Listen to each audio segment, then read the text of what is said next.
Doctores, no sé si quieren que vayamos empezando.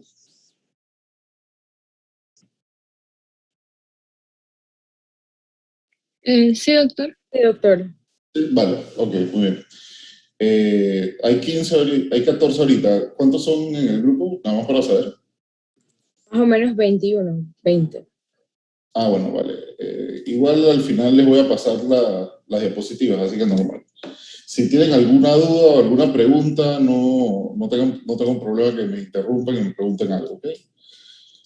Bueno, entonces, vamos a compartir la pantalla.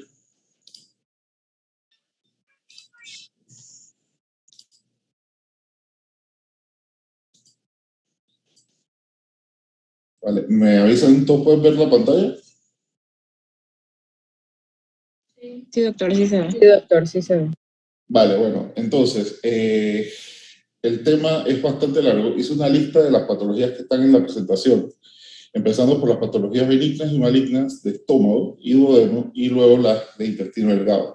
Sé que se ven bastantes, pero bueno, vamos a tratar de resumirlo. El objetivo de la charla es que aprendan los datos que les pueden servir tanto para preparar un examen, ya sea el BOR o el examen nacional de residencia o el examen internado que tienen que hacer, y también para que los ayude tanto en su rotación como en su práctica, ¿no? O sea que no es muy alejado de la práctica clínica ni de las preguntas constantes que van a recibir en las rotas. Gastritis, que es un diagnóstico sobreutilizado en los cuartos de urgencia. Cuando vayan como médicos internos, se van a dar cuenta que toda epigastralgia la matriculan como gastritis o casi toda, y incluso se les ha pasado a muchos médicos del cuarto de urgencia perforaciones intestinales, perforaciones de estómago, otras complicaciones no quirúrgicas como un infarto del miocardio del cara inferior, y todo esto por simplemente querer matricular todo como gastritis. Entonces, un concepto que tienen que tener claro es que la gastritis como tal, puedes hacer el diagnóstico, pero al final es una sospecha diagnóstica. El diagnóstico definitivo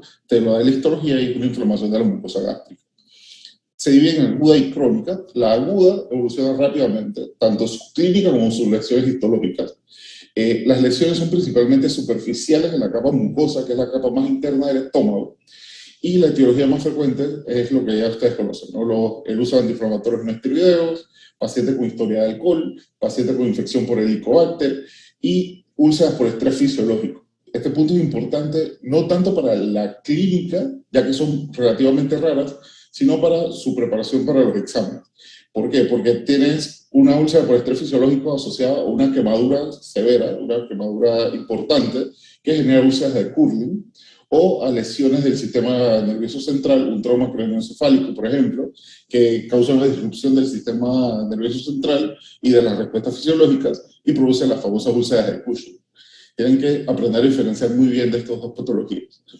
En la gastritis crónica tipo A, ocurre en el fondo gástrico, generalmente son anticuerpos contra células parietales, y esto afecta directamente en la fisiopatología de la enfermedad, porque disminuye la producción de factor intrínseco, disminuye la absorción de vitamina B12 y se manifiesta, además de los síntomas intestinales, con anemia perniciosa. O sea que si tienen un paciente con una patología de gastritis o una clínica de gastritis y además en el hemograma ven una anemia perniciosa, sospechen que es una gastritis crónica.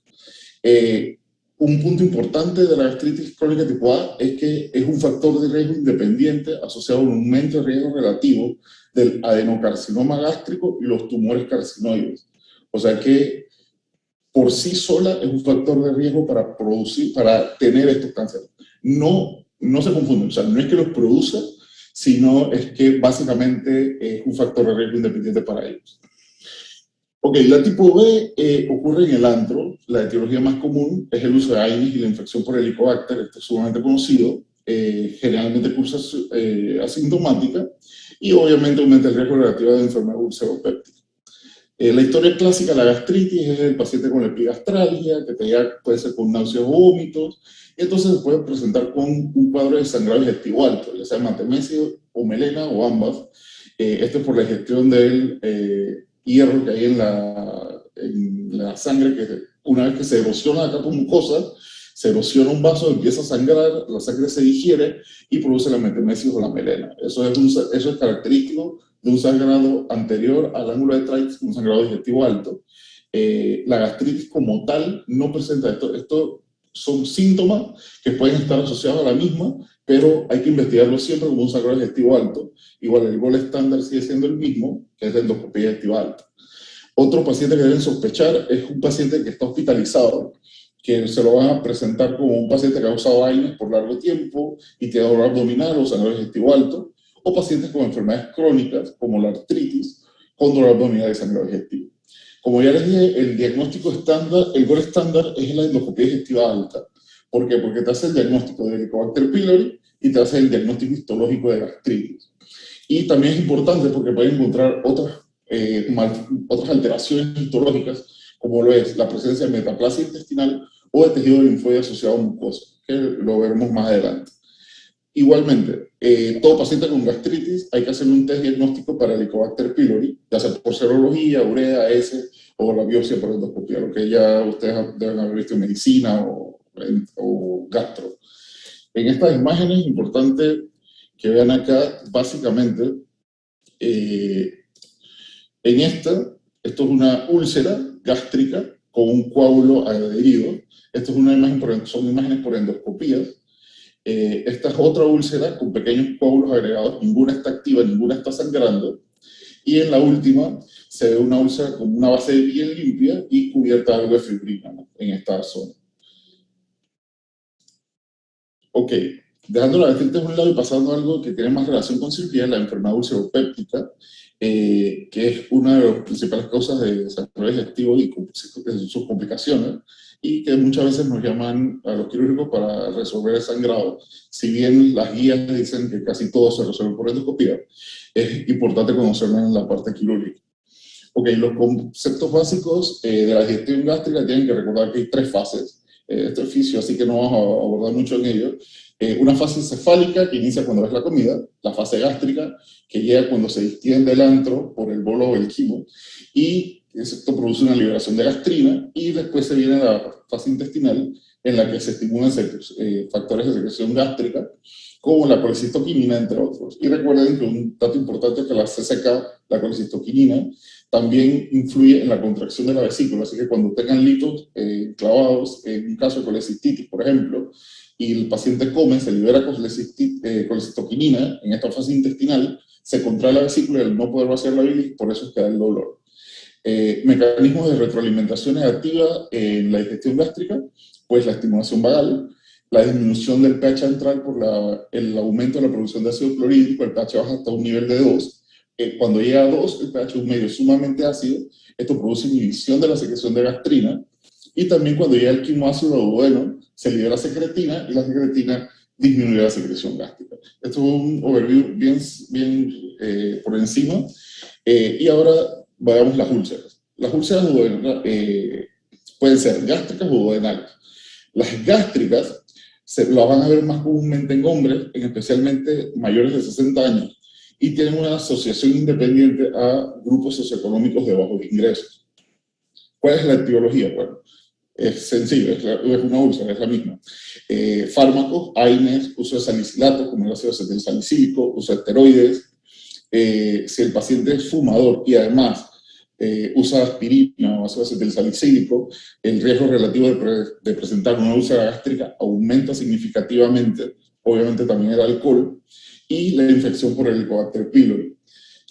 Siempre como estudiantes es bueno ir un paso más allá y recordar que lo que hace la Helicobacter es que debilita la barrera de la mucosa gástrica, aumenta la concentración basal de gastrina, impide la curación de la mucosa, luego varias lesiones, lo que lleva a la formación de úlceras. Factores de riesgo independientes. Estos son los factores que por sí mismos aumentan un riesgo independiente de úlceras gástricas. Como ya lo dijimos, el Helicobacter, que es el causante del 70% de las gástricas y del 90% de las duodenales, el consumo de antiinflamatorios no esteroideos, tabaco y alcohol, corticoides y ser de sexo masculino. ¿Cómo lo van a diagnosticar? Bueno, la historia más común es un paciente que les va a llegar, que les va a decir que tiene dolor epigástrico, quemante, que se aumenta una vez come o poco después de comer. Y esta es la principal diferencia con las úlceras duodenales, que el paciente te va a decir que lo despertó el dolor por la noche, comió algo y mejoró el dolor. Este es un paciente, el de úlcera gástrica, y el dolor epigástrico se gatilla después de comer. Los test diagnósticos con mayor precisión es la endoscopia digestiva alta con biopsia. Identifican el 90% de las úlceras, además te permite tomar muestras histológicas. Es importante recordar que 10% de las úlceras gástricas en realidad son neoplasias gástricas malignas que se ulceraron. Así que siempre hay que tener eso en cuenta, siempre hay que tomar biopsia, no solo para el diagnóstico histológico del Helicobacter, sino para el diagnóstico histológico o descartar, ya sea malformaciones como la metaplasia intestinal o neoplasias malignas per se. También la endoscopía, si el paciente tenía algún sangrado digestivo alto secundario a la erosión de un vaso, te permite hacer diagnóstico y terapéutica y resolver el problema de sangrado. Esto es básicamente la superficie de la mucosa gástrica. Están los pliegues, está la mucosa y hay una perforación ulcerada. Ok, úlceras gástricas según localización. La curvatura menor a nivel de la incisura angulares.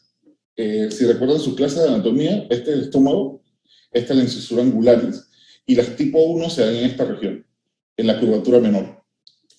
Las tipo 2 es en el cuerpo, y hay un dato interesante, que estas se asocian a úlceras duodenales, y tanto las úlceras tipo 2 como las tipo 3 se asocian a una etiología de sobreproducción de ácido. Las tipo 3 están en el canal pilórico, o sea que aquí se originó en la tipo 3, aquí se originó en la tipo 2. En la mayoría de los casos. Siempre pueden haber variantes, ¿no? Las tipos 4 son adyacentes al esófago y las tipos 5 ocurren en cualquier lugar. Esta es una tipo 4, la tipo 5 puede ser cualquiera de estas. ¿Qué es lo relevante de esto? Que de acuerdo al área anatómica en la que se presenta la úlcera, la cirugía definitiva se va a ver modificada y lo vamos a ver más adelante. Ok, tratamiento médico primero para tener una idea. Es eliminar todo lo que causa irritación en la mucosa gástrica, el alcohol, tabaco y drogas. El uso de sucralfato que protege la mucosa, bloqueadores de receptores de vitamina H2, inhibidores de la bomba de protones y el tratamiento clásico contra el Helicobacter, ¿no? Ok, esto es lo que estaba diciendo yo. Tipo 1, adyacente a la incisura. Tipo 2, que pueden estar tanto en el canal pilórico como en el cuerpo. Tipo 3, que suelen estar en el canal pilórico, tipo 4 adyacentes al esófago y tipo 5 en todos lados. Ok, en cirugía lo más importante, al menos al nivel de ustedes, ya si alguno quiere hacer quirúrgico más adelante, pues profundiza en el tema, pero lo más importante es conocer las indicaciones quirúrgicas. Eso les va a ayudar mucho para saber cuál es el siguiente paso. Primero, las indicaciones cuando opera una úlcera gástrica. Primero es cuando falla el tratamiento médico. ¿Qué se define como una falla de tratamiento médico? Todo paciente que después de 3 meses de tratamiento la úlcera no mejora, o que mejoró la úlcera y en menos de un año, luego de haber completado una terapia médica como está indicado, la misma recidiva, la misma vuelve a aparecer, a dar síntomas, a sangrar, a complicarse, etc. Si el paciente tiene un sangrado digestivo alto no controlado por vía endoscópica, esto generalmente las guías varían un poco, pero por regla de pulgares más o menos, recuerden que como una segunda o tercera endoscopia fallida, ya pueden ir sospechando que van a necesitar un manejo quirúrgico y necesitar una consulta por cirugía, ya que el sangrado es la principal causa de muerte secundaria a úlceras. Al final no te mata la úlcera, te mata el sangrado. Puede ocurrir una perforación gástrica que puede manifestarse con dolor en cuadrantes inferiores, que a veces desorienta un poco en la clínica, ya que te presentan un caso de un paciente con todos los factores de riesgo para tener una úlcera gástrica, pero al examen físico el dolor predomina en cuadrantes inferiores, y al final terminan confundiendo el diagnóstico con otras etiologías. Siempre recuerden que la secreción gástrica puede discurrir a través de las correas parietocólicas y acumularse en los cuadrantes inferiores del estómago, del abdomen. Puede ocurrir una obstrucción del tracto de salida gástrico, que es a nivel del píloro. El píloro es básicamente una bomba que permite el vacío del estómago, pero las ulceraciones crónicas comienzan a producir tejido cicatrizal. Este tejido cicatrizal va aumentando y va estrechando la luz, y al estrecharse la luz tienes menos área de superficie por la cual vaciar el estómago. Y al final acabas con una obstrucción del tracto gastrointestinal, una obstrucción digestiva alta, muy alta, casi a nivel del píloro, y es clínicamente bastante sencillo de diagnosticar, pero quirúrgicamente bastante difícil de operar. Por último, también te permite el tratamiento, otro aspecto es que ya tienes una endoscopía con biopsia, la mandaste, el patólogo te reporta que hay una neoplasia, entonces pasas al manejo de patología neoplásica. Ok, tratamiento quirúrgico visto desde el punto de vista del cirujano. No tienen que saber exactamente qué significa todo esto, pero igual voy a tratar de explicárselo para que tengan el concepto. Lo que sí es importante saber es más o menos el concepto de qué se busca, cuál es el objetivo de cada cirugía. En las tipo 1, lo que hace es una gastrectomía distal con una reconstrucción de tránsito gastrointestinal. ¿Qué quiere decir gastrectomía distal? Es básicamente que resecas, gastrectomía, la porción distal del estómago. Entonces, si puedes movilizar el duodeno o si no puedes movilizar el duodeno, cambia el abordaje. ¿Por qué? Si lo puedes movilizar, se hace una cirugía llamada gastrectomía de Billroth tipo 1, que es una vagotomía truncal. Recuerden que tienes que seccionar el vago para reducir el estímulo de secreción. Una antrectomía, que es seccionar el antro pilórico, el antro gástrico, y una gastroduodenostomía. Esto significa básicamente que suturo el estómago al duodeno, que es lo que vemos aquí. Este es el vago, hago la vagotomía troncular en el tronco del vago. En esta porción debía estar el antro, lo resequé, una antrectomía distal, y luego hice una anastomosis gastroduodenal. Bastante sencillo. Esta es la primera porción, segunda, tercera y cuarta porción del duodeno. Hago una anastomosis gastroduodenal. Anastomoso el estómago al duodeno. Y con esto debe resolver.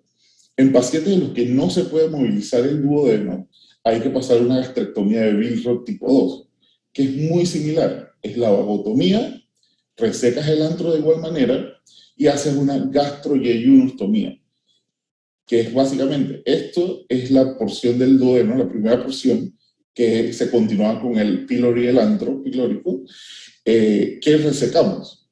Esta parte del estómago no existe, se cierra el estómago aquí, se cierra el duodeno acá, y a nivel de yeyuno, luego que pase el ángulo de Treitz, se hace una anastomosis entre el estómago y el yeyuno, para que la comida fluya hacia el intestino.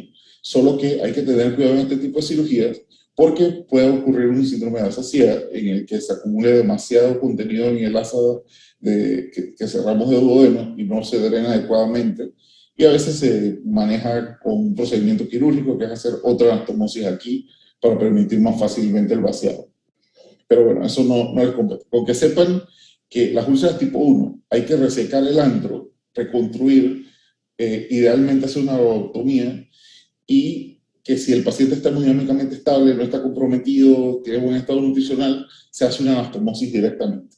Una anastomosis con el duodeno, una anastomosis con el yeyuno. La tipo 2 y 3 se manejan igual, con vagotomía y entrectomía. Y las tipo 4 dependen qué tan lejos estén de la unión gastroesofágica. Si están a más de 2 centímetros, pues antrectomía. Si están a menos de 2 centímetros, se hace un procedimiento que se llama el procedimiento Sendes, que es gastrectomía subtotal. Esto quiere decir que resecan gran parte del estómago, lo que compone el antro y el cuerpo gástrico, hacen una gastroyeyunostomía, o sea, que luego que quitaron el antro y quitaron el cuerpo, anastomosan el estómago al yeyuno, y la Y de Rux es esto. No sé si en algún momento habían visto una Y de Rux. Es básicamente, este es el duodeno, se secciona esta parte, se anastomosa a un asa de yeyuno, y entonces se hacen dos anastomosis, una gastroyeyunal y una duodeno-yeyunal, lo que permite drenar más fácil el contenido, la secreción mucosa, las secreciones pancreáticas que entran en esta área a través de la ámpula de Vater, y la secreción biliar que baja también a través de la ámpula. Y todo se drena por una sola vía. Ok. Y las tipo 5, las que se pueden dar en todo el estómago, pues se manejan con cirugía de urgencia. Este paciente te va a llegar sangrando o perforado, una perforación gástrica o con un sangrado digestivo alto, que falló el manejo endoscópico. En este caso, ¿qué hay que hacer? Pues cierre primario, que es básicamente suturar, y hacer algo que se llama un parche de Graham o parche pediculado. Se usa el epiplón mayor, el tejido graso que está por delante de las masas de intestino, se corta una parte sin comprometer la irrigación, se sube y se introduce a través del defecto. Si es parche de Graham, si es parche pediculado, el defecto se cierra y el epiplón se pone sobre el defecto y se sutura. Obviamente hay que tomar biopsia, siempre es importante la biopsia, tanto para el diagnóstico de Helicobacter y el diagnóstico de alteraciones de metaplasia o neoplasia, y obviamente dejar de usar AINES o ácido acetilsalicílico. Ok, esto es para que vean un poco más, claro, la bilro, sección, toda esta parte, se va el antro, el píloro, y luego hace una anastomosis gastroduodenal. Y en esta parte la anastomosis es al yeyuno, gastro-yeyuno, anastomosis, y este se le llama procedimiento de Polio. No es que lo tengan que saber, pero por si algún día se lo preguntan. Básicamente esta es una úlcera tipo 5, ya casi duodenal, en la que haces una reparación primaria y luego le colocas un parche de epiplón encima o le colocas un parche de epiplón directamente y haces una sutura para reducir el defecto. Ok, las duodenales son secundarias a hipersecreción gástrica. ¿Qué las causa? Son ya sea por aumento de gastrina. En estos pacientes hay que sospechar que hay una masa tumoral que produce un síndrome de Zollinger-Ellison y que es secundario a un gastrinoma, o la causa más común y más silvestre, que es la Helicobacter pylori, que es la que todos conocemos. Entonces, un punto importante en la anatomía es el triángulo de los gastrinomas. Ahí están entre el 70 y el 90% de los gastrinomas. Se le conoce también como el triángulo de Pazaró y está formado por la unión de la segunda y tercera porción del duodeno, el conducto cístico de su parte superior y la unión de la cabeza y cuerpo del páncreas. Básicamente es este. Conducto cístico en su porción superior a este nivel, unión de la segunda y tercera porción del duodeno y unión de la cabeza y cuerpo del páncreas. En esta área van a encontrar 90% de los gastrinomas. Úlceras duodenales, ¿cómo se presentan? Como ya les mencioné, es un paciente con dolor epigástrico que se le va a la espalda, despierta al paciente en la noche y mejora luego de comer. Esa es la principal característica. Duodeno decrece al comer. El estudio de mayor utilidad es la esófago-gastroduodenoscopía, que es básicamente una endoscopia digestiva alta. Pero a estas úlceras hay que hacerle otros estudios. ¿Por qué hay que descartar la presencia, en especial si son úlceras que reciben a un tratamiento médico de un gastrinoma? Puede ser midiendo los niveles séricos de gastrina, una gastrina sérica arriba de 200 picogramos por decilitro en un paciente que no toma inhibidores de bomba, o puedes usar una prueba de estimulación con secretina. Le inyectan secretina al paciente y se ve una respuesta fisiológica, un aumento de gastrina por encima de los 200 picogramos por decilitro. Esto es diagnóstico de gastrinoma y hay que sospechar una neoplasia endocrina múltiple tipo 1 y o un síndrome de Zollinger-Ellison. Entonces, recuerden que las neoplasias endocrinas múltiples tipo 1 son las que se asocian en mayor medida a gastrinoma. Y obviamente también tienen que hacer las pruebas diagnósticas para la infección por Helicobacter como en toda úlcera. Bien, brevemente, ¿qué es el síndrome de Zollinger-Ellison? Porque lo van a encontrar mucho en el futuro. Condición causada por los tumores hipersecretores de gastrina. Es básicamente un gastrinoma que puede estar en el duodeno o en el páncreas. Y produce una secreción excesiva de gastrina y esto hace que las úlceras no se curan o no mejoren con el tratamiento. ¿Qué va a tener este paciente? Bueno, una clínica bastante particular. Te va a llegar con un dolor abdominal de tipo quemante, principalmente en el epigastrio y mesogastrio. Va a tener una diarrea más absortiva, este es por la inhibición de las enzimas pancreáticas. Va a presentarse con pérdida de peso, náuseas, vómitos, astenia, sangrado digestivo alto, episodios repetitivos de sangrado digestivo alto. y el 20% van a presentar hipercalcemia secundaria a hiperparatiroidismo u otras alteraciones asociadas a las neoplasias de MEN1. Y en este punto tienen que recordar en MEN1 y MEN2 cuáles son los órganos comúnmente afectados o cuáles son los órganos que presentan neoplasias simultáneas, ¿no? O multicéntricas. Diagnóstico, pues como ya lo vimos, gastrina sérica o secreción con estimulación con secretina. El estadiaje es muy importante, hay que hacer un CAT abdominal contrastado para descartar que haya neoplasias o infiltración a ganglios mesentéricos o ganglios adyacentes.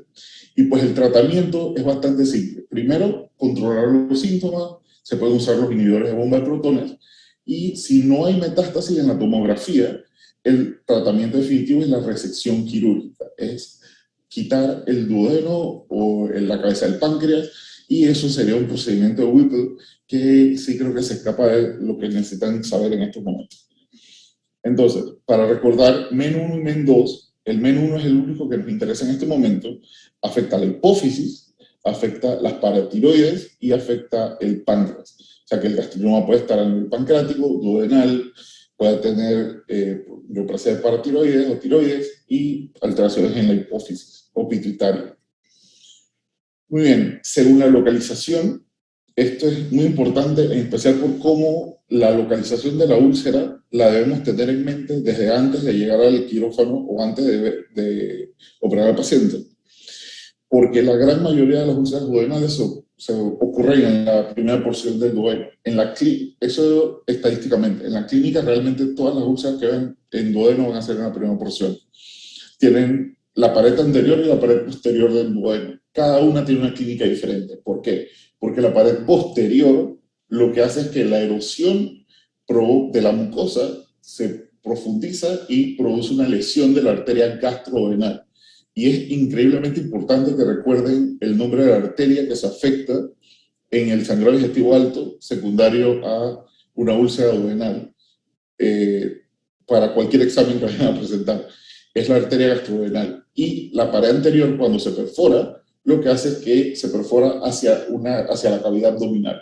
Igual que la perforación gástrica de cara anterior puede drenar a través de las correderas hacia la porción inferior del abdomen y producir síntomas gastrointestinales bajos, dolor abdominal bajo y confundir un poco el diagnóstico.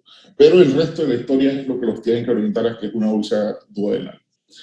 Y bueno, recordad que las úlceras duodenales comparadas con las gástricas son una relación de 2 a 1. O sea que si tienen sospecha de una enfermedad ulceropéptica, lo más probable es que sea a nivel duodenal, lo más probable es que sea primera porción, y si ya con un sangrado es que lesionó la arteria gastrodenal, y si ya perforada es simplemente que se abrió la cara anterior del duodeno.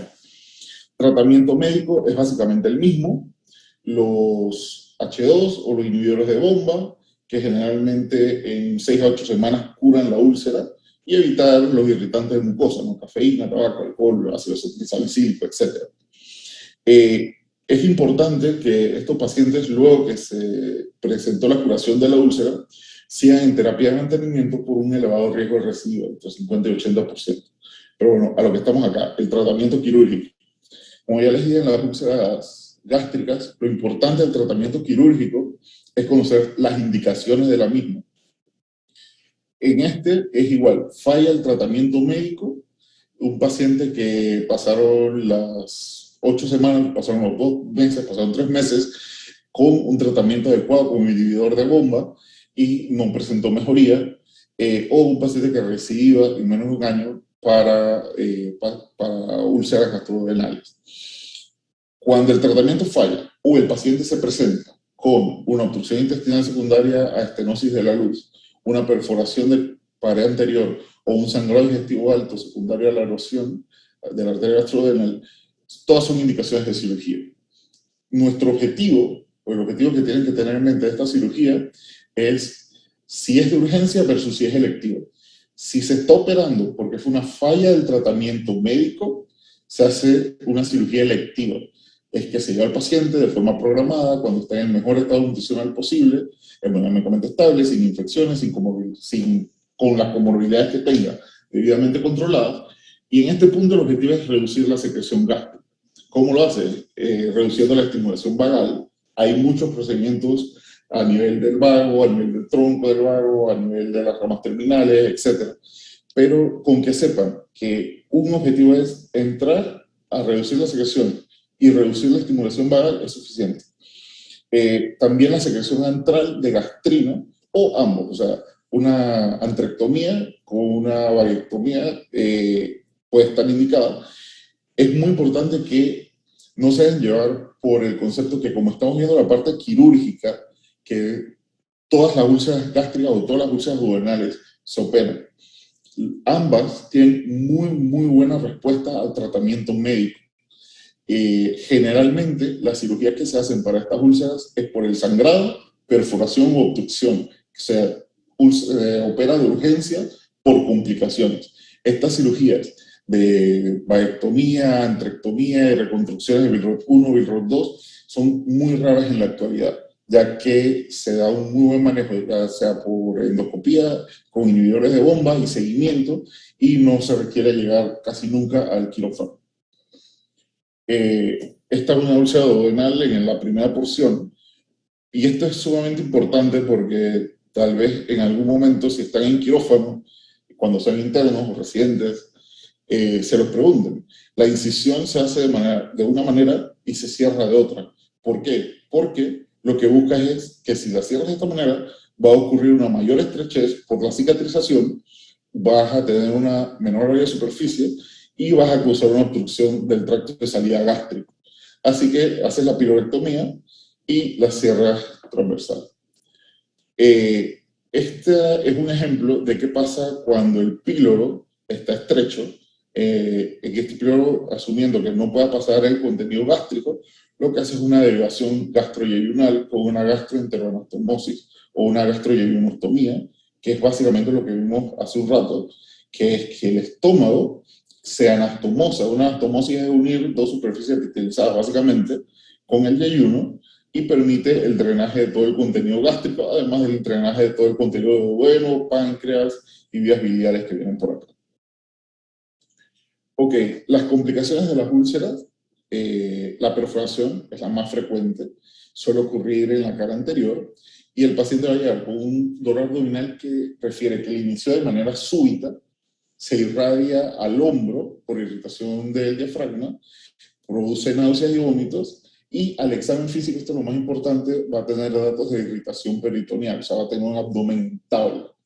Es un paciente que desde que ustedes le hacen una palpación superficial del abdomen, el paciente inmediatamente se va a quejar de dolor. No tienen que darle un carretazo en la barriga ni introducir la mano de manera fuerte. Con solamente presionar un poco el abdomen, van a ver que está rígido y va a tener probablemente defensa y rebote.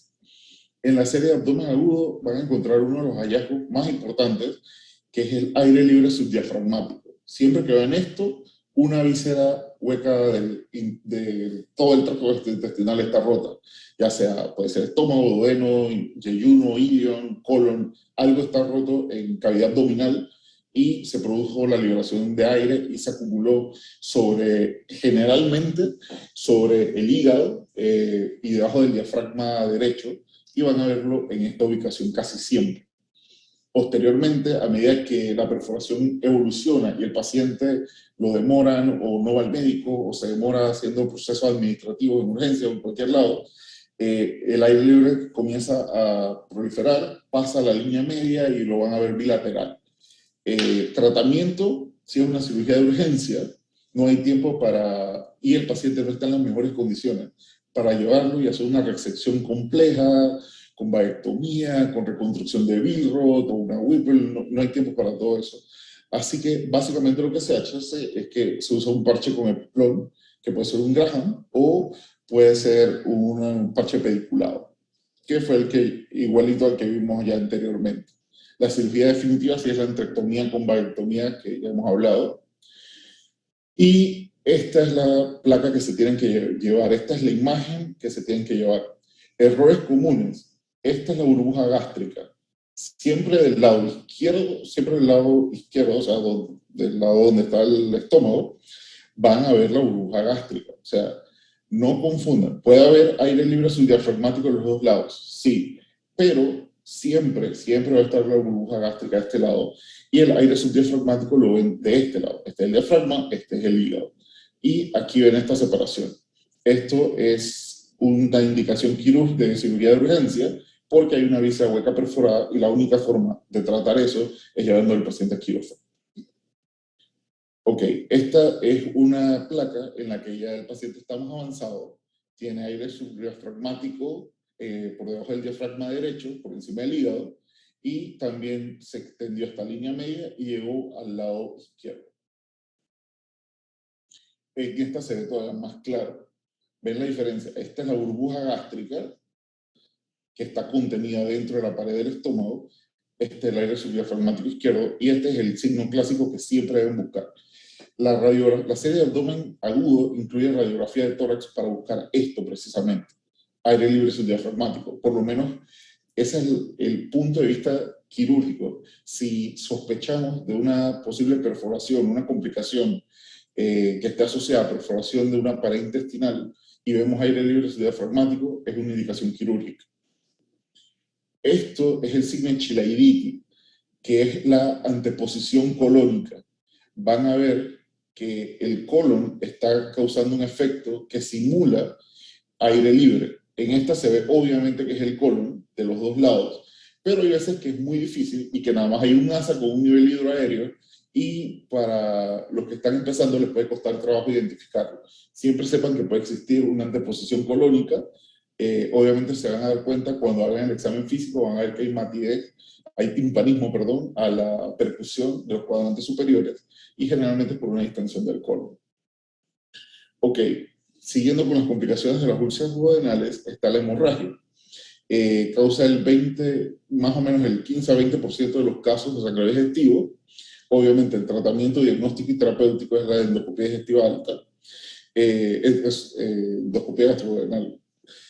¿Cuándo lo operas? Esto es lo importante.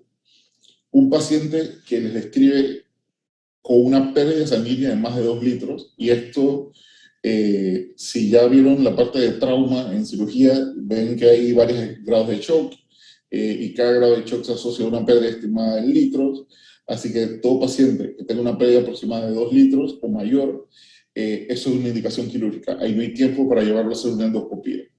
Un paciente que esté hemodinámicamente inestable, y esto es importante, a pesar de una reanimación adecuada.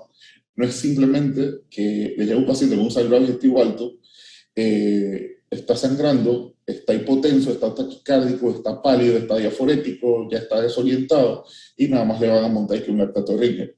O sea, tienen que hacer una reanimación con hemocomponentes adecuadas, y si la reanimación falla, entonces es que se lleva a quirófano. Y si en menos de 24 horas el paciente requiere transfundir más de 6 unidades de glóbulos rojos, es una hemorragia muy importante, es una hemorragia que no va a detener sola, o no va a detener disminuyendo o estabilizando los monógenos de fibrina mediante los inhibidores de bomba de protones.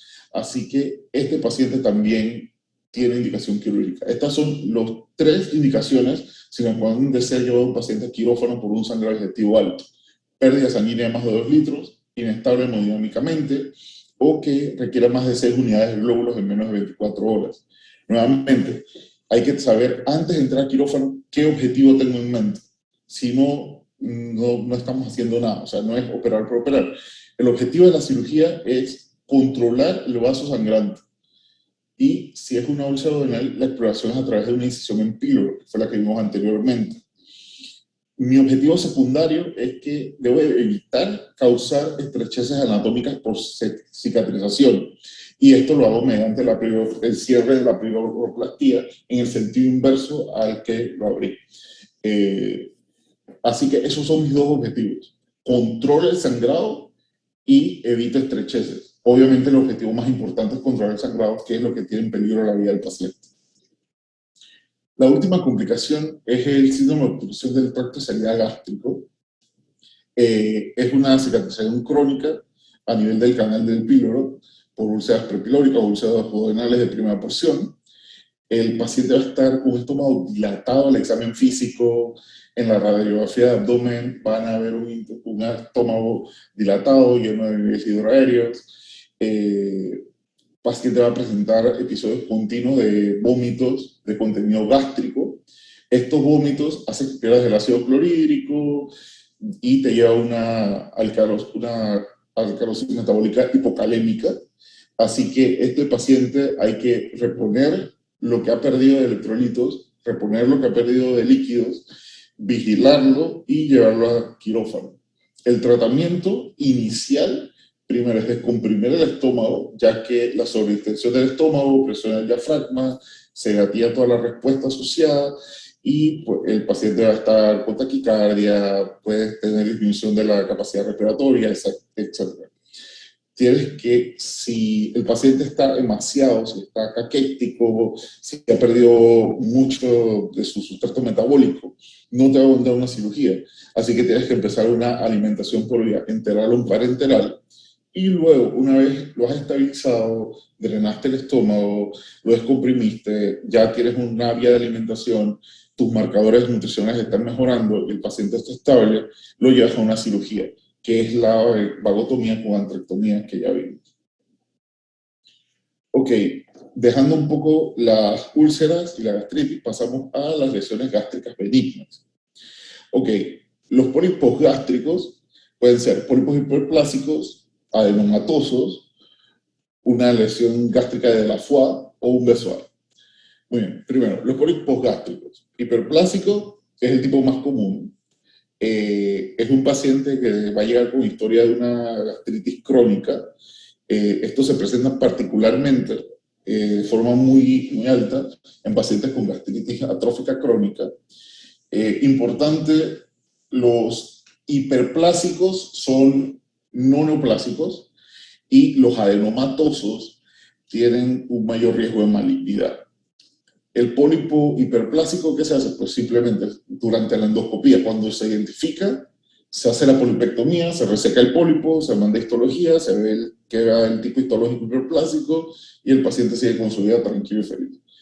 Los adenomatosos, por otro lado, si tienen un tamaño mayor a 1.5 centímetros, tienen más de un 20% de riesgo relativo de malignidad.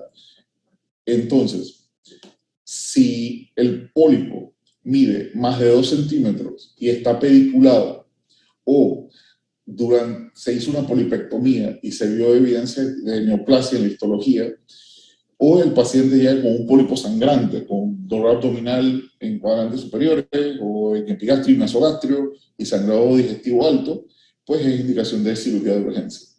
Si no, pues polipectomía endoscópica. Ok, la lesión gástrica de la foie, el nombre es particularmente extraño, ya que en verdad es una arteria. Es una arteria aberrante, anormal, que está muy tortuosa, está muy dilatada, se origina en el plano submucoso del estómago y presenta un sangrado digestivo alto masivo con hipotensión. El paciente puede llegar en shock hipovolémico, puede llegar en un shock grado 4, y el tratamiento es, si está estable, endoscopía digestiva alta, si está muy inestable, es llevarlo al quirófano para una laparotomía exploratoria.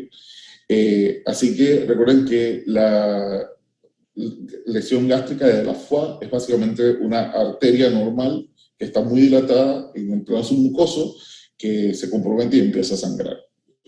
Por último, ¿qué otra lesión gástrica benigna podemos encontrar? Esto, más que una lesión gástrica benigna, es un cuerpo extraño, por decirlo así, no es propio del estómago, que son los besoares, que ya deben conocer de psiquiatría y todo lo demás. Básicamente son unas masas aglutinadas de fibras no digeribles. Si es cabello, es un tricobesoar, lo vemos en pacientes psiquiátricos. Si es material vegetal, se llama fitobesoar, o puede ser una combinación de lo mismo. O sea, independientemente si es cabello, si es material vegetal, etc., lo importante es que el tratamiento es igual. O sea, se intenta remover por endoscopía y si no se puede, está causando obstrucción gástrica o el tamaño demasiado grande para removerlo por vía endoscópica, pues necesita una cirugía. Se hace una gastrectomía, o sea, una incisión en el estómago, se explora, se saca el objeto extraño que está causando la obstrucción intestinal y se cierra, ¿no? Estos pacientes suelen tener historia de pérdida de peso, dolor abdominal, náuseas, vómitos y acompañado de historias de problemas psiquiátricos. Ok, esto es básicamente un besoar, un tricobesoar, una bola de cabello gigante. Y esta, no sé si la ven bien, pero es una lesión de la foie, esta es la mucosa gástrica, y en el plano submucoso se erosionó la arteria y comienza a producir un sangrado injet, que es esta sangre que está aquí, y esto puede causar un choque hipovolémico que puede llevar al paciente a fallecer si no se trata de manera rápida. Ok, eso fue patología benigna del estómago. Las patologías malignas son bastante pocas. Básicamente la más importante es el adenocarcinoma gástrico. Es la segunda causa de muerte mundial relacionada a cáncer. Y los factores de riesgo los dividen en tres. Los por historia, que son pacientes que ya se le ha hecho una resección gástrica. Los prevenibles, que son los clásicos, esto que se mencionan 1000 veces en medicina interna, comidas bajas en vitamina A y C, altas en sodio, curadas con sal o ahumadas, o sea que tienen alta concentración de nitratos, la infección por Helicobacter pylori o virus de Epstein-Barr. Y los genéticos, esta es una pregunta que les aconsejo que recuerden esta asociación, porque no sé por qué extrañamente les gusta, se pregunta bastante en cirugía, que es el tipo sanguíneo A positivo, que es el único tipo sanguíneo asociado a un riesgo aumentado de adenocarcinoma gástrico. O sea, los A positivos tienen más riesgo. Pacientes con anemia perniciosa, con historia familiar de adenocarcinoma, pacientes con neoplasia polipósica colónica hereditaria, pacientes con síndrome de Lynch o pacientes con síndrome de Li-Fraumeni, pacientes con gastritis crónica que evoluciona a metaplasia, que después evoluciona a neoplasia, y pacientes con enfermedad de Menetier, que es una enfermedad bastante rara, pero básicamente es por pérdida de proteínas entéricas e hipolipidemia. La patología del adenocarcinoma gástrico se clasifica en un tipo intestinal difuso. El intestinal ocurre en la porción distal del estómago, es bien diferenciado en la histología y es un tumor de origen glandular. Y el tipo difuso ocurre en la porción proximal del estómago, es mal diferenciado, es un tumor infiltrante de células pequeñas y tiene mayor incidencia de metástasis a nódulos linfáticos. Esto es muy importante recordarlo. El tipo difuso tiene una mayor incidencia de metástasis y el tipo intestinal ocurre en la porción distal del estómago.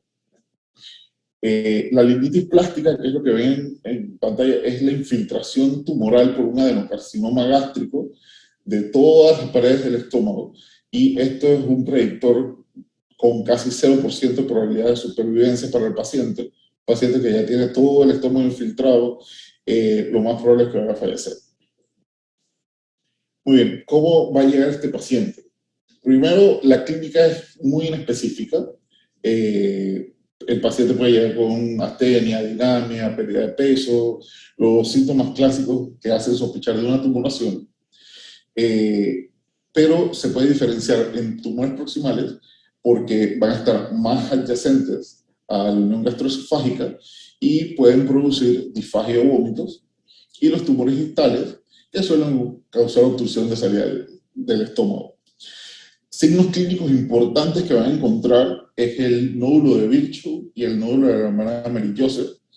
Virchow es un nódulo supraclavicular palpable, predominio izquierdo, y el de la hermana Mary-Joseph es un nódulo linfoide periumbilical palpable, obviamente. El diagnóstico para adenocarcinoma, como ya lo deben suponer, es una endoscopía digestiva alta con biopsia.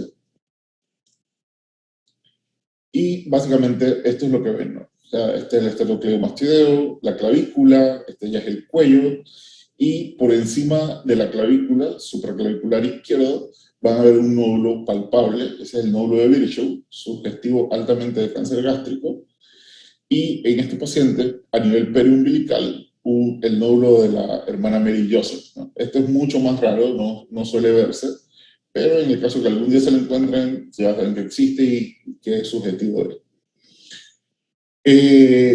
Muy bien, una vez que tienes el diagnóstico histológico, hay que hacer una evaluación de metástasis local o a distancia. Metástasis ovario, tumor de Krukenberg. Es un epónimo muy preguntado, lo van a ver también en gineco. pelvis, el Brummer Shelf, al tacto rectal, que es básicamente engrosamiento del fondo de saco de Douglas. Hacen un tacto rectal y notan una consistencia pétrea hacia el fondo del saco de Douglas. Y bueno, pues en Epiplón, una vez que hay metástasis, se llama mental cake, que es un hallazgo radiológico que se ve en tomografía, que bueno, se los voy a mostrar más adelante, pero no tiene mucha relación con un cake. Y estudios, un CAT abdominopélvico busca extensión local, ascitis o metástasis. La ascitis es una contraindicación de la cirugía, manda al paciente directo a paliativos, así que es muy importante. El ultrasonido endoscópico, o EUS, por sus siglas en inglés, lo que busca es la profundidad de invasión tumoral y tiene mayor especificidad para detección de metástasis nodales. Esto es muy importante, ya que si están en una institución en la que disponen de ultrasonido endoscópico, todo paciente con adenocarcinoma gástrico debe ser evaluado de manera integral con una tomografía y un ultrasonido endoscópico si se tiene. El PET busca metástasis a distancia y la laparoscopía de estatías es particularmente útil, especialmente en la fase preoperatoria, ya que un 10 a un 15% de los pacientes que se le hace tomografía no se ven metástasis peritoneales, y cuando se lleva a quirófano para realizar una cirugía definitiva para el cáncer gástrico, nos damos cuenta que ya hay una invasión metastásica peritoneo, y esto también contraindica la cirugía, y pues se tiene que cancelar, el paciente va a paliativo, y es un desastre logístico y de diagnóstico. Así que estos pacientes se benefician de una laparoscopía de estallaje que puede encontrar tanto ascitis como neoplasias peritoneales pequeñas. Ok, esta es una tomografía. En la parte anterior, esto que ven aquí son asas de intestino delgado, el mesenterio, por aquí algo de líquido acítico, y esta parte de aquí engrosada, como con grumos, es lo que es el omental cake, ¿no? Invasión del epiplón mayor por una neoplasia. Ok, ¿cómo tratan el cáncer gástrico? Si ven, no les he puesto la clasificación del TNM porque considero que no es algo que se deba memorizar en este momento, pero sí es importante que sepan algunos datos relevantes. Por ejemplo, la enfermedad temprana, que puede ser T es tumor, recuerden, T tumor, N nódulos, M metástasis. TIS significa tumor in situ, o T1A, que es el tumor que llega hasta la muscularis mucosa del estómago. Este tipo de tumores, este tumor, cuando está en este estado, la indicación es resección endoscópica con seguimiento endoscópico rutinario. El problema es que fuera de Japón y fuera de, creo que Corea, es muy raro encontrar un cáncer gástrico en esta etapa, en la que es resecable y en la que tiene un muy buen pronóstico, ya que no hay un sistema de screening estandarizado, por ejemplo en Panamá, que nos permita hacer endoscopias a todo el mundo y identificar este tipo de tumoraciones cuando está in situ o cuando está en un T1A, por ejemplo. Una vez que ya el paciente pasa a T1B, o sea que ya está más profundo, ya estaría en el estadio 1, ya hay invasión de la submucosa, muscular, etcétera, que es el estadio mínimo en el que se suele encontrar, pero sin metástasis nodales. N0 significa que no hay metástasis nodales, se asume que M1 es 0 también, o sea que no hay metástasis a distancia.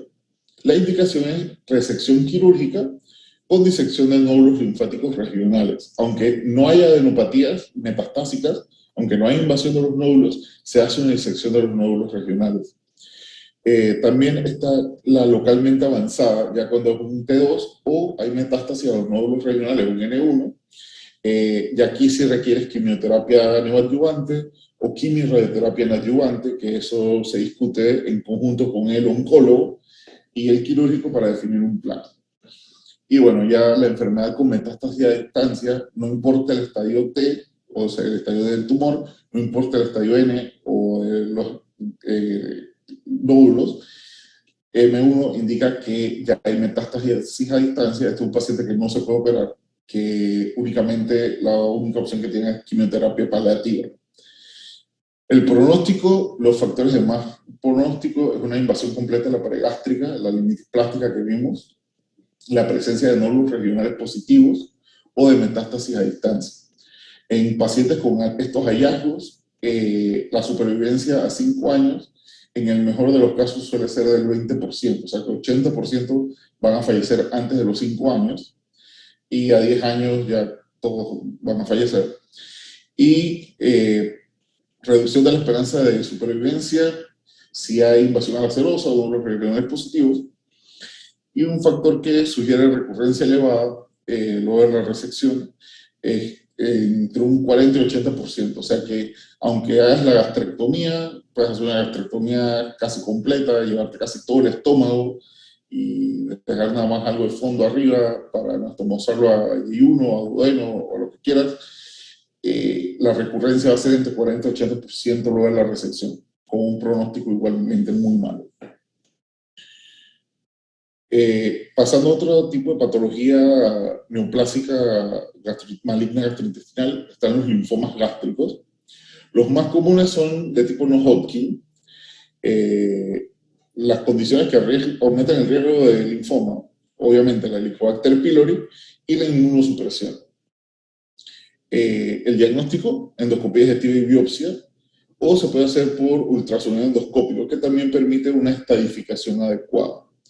Una vez que se confirman el diagnóstico, antes de llevar al paciente al quirófano, hay que hacer estudios para descartar una enfermedad a distancia. Es básicamente lo mismo que el cáncer gástrico adenocarcinoma. El linfoma gástrico tienes que descartar una vez que tienes la endoscopía con biopsia, que está el resultado histológico positivo para un linfoma gástrico, hacer un ultrasonido endoscópico si lo tienes para una mejor estadificación, y luego completas la batería de exámenes, un CAT toracoabdominopélvico, evaluación de la vía aérea superior como todo linfoma, biopsia en médula ósea, y aquí le agregas también los test para diagnosticar Helicobacter pylori. Tratamiento, la terapéutica más aceptada es quimio y radioterapia. La combinación de quimioterapia más frecuente es la CHOP, que es ciclofosfamida, hidroxidauromicina, vincristina y prednisona. La O es por el nombre comercial de la vincristina, por si se lo preguntan. Pero recuerden que no es necesario que sepan a este punto, o no, bueno, no sé si es oncología, pero por ahora con que sepan que es ciclofosfamida, hidroxidauromicina, vincristina y prednisona en quimioterapia y junto con radioterapia, es la terapia más aceptada para el tratamiento de los linfomas gástricos, es suficiente. Ok, si es un MALT, o sea, un tejido linfoide asociado a mucosa, hay que erradicar la infección por Helicobacter pylori, y esto vamos a ver la importancia de por qué.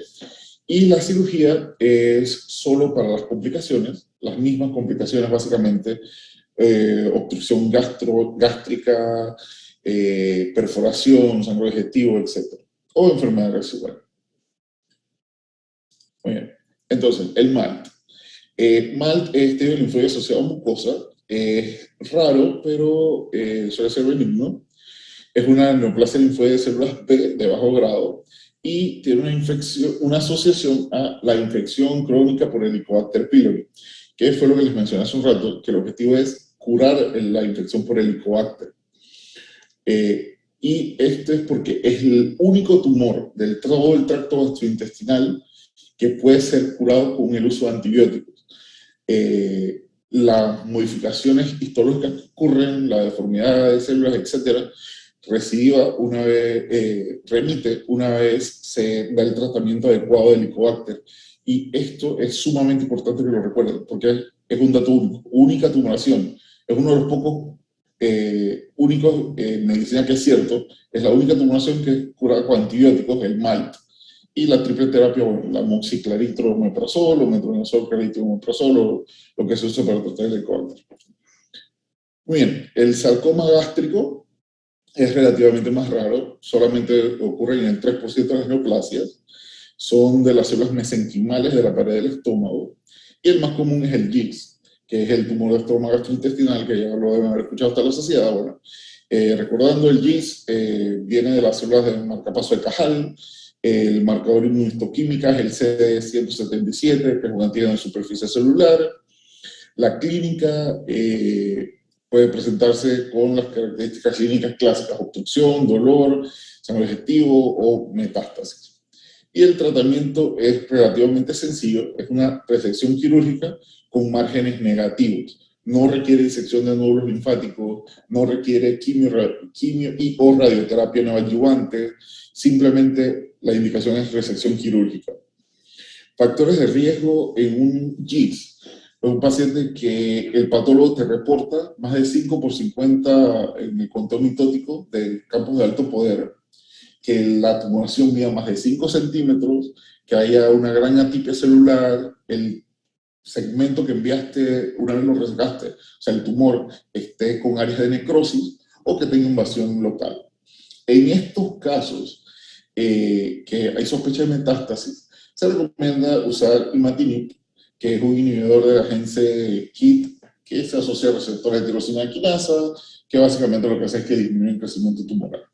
Pero bueno, aquí recordar que el GIST viene de las células de marcapaso de Cajal, es positivo para 177, CD177, cursa con la misma clínica. Una vez que obtienes el diagnóstico, haces la resección con márgenes negativos, esperas el informe. Una vez que obtienes el resultado del patólogo, si tienes sospecha de metástasis, usas imatinib. Este es básicamente cómo se ve un GIST endoluminal, es una gran protrusión. Esto desgraciadamente ya lo van a ver, si no es por estudio de imagen, lo van a ver dentro del quirófano o durante una endoscopía.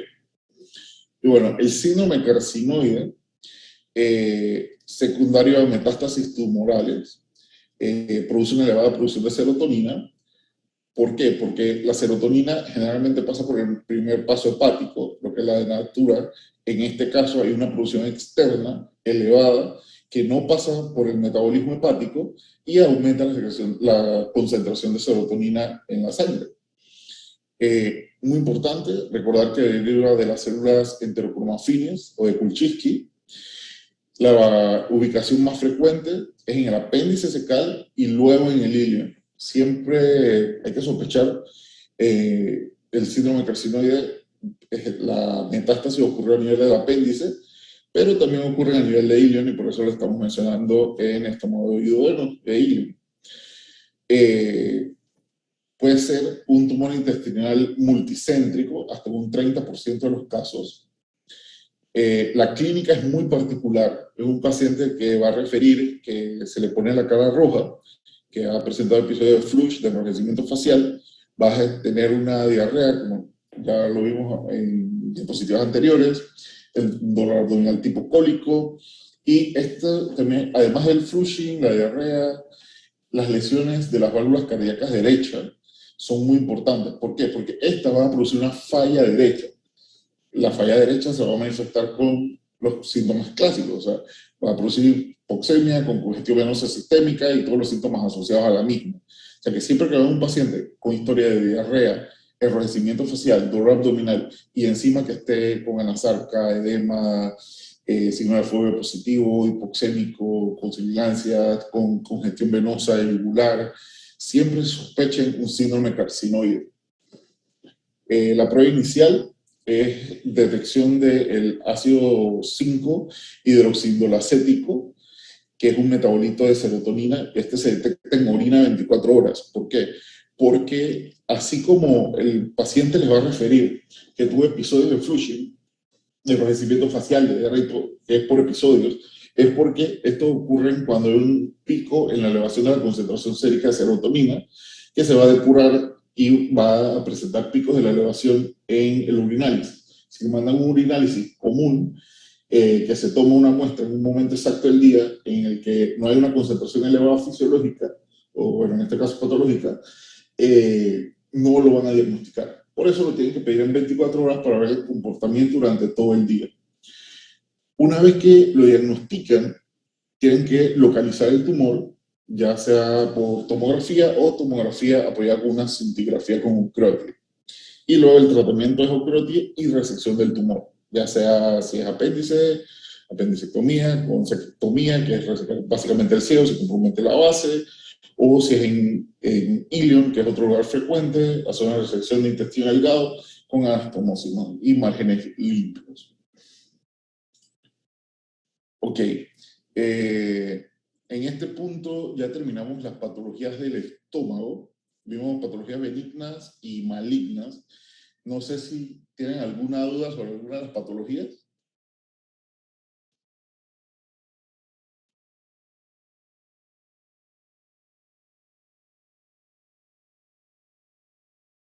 ¿No?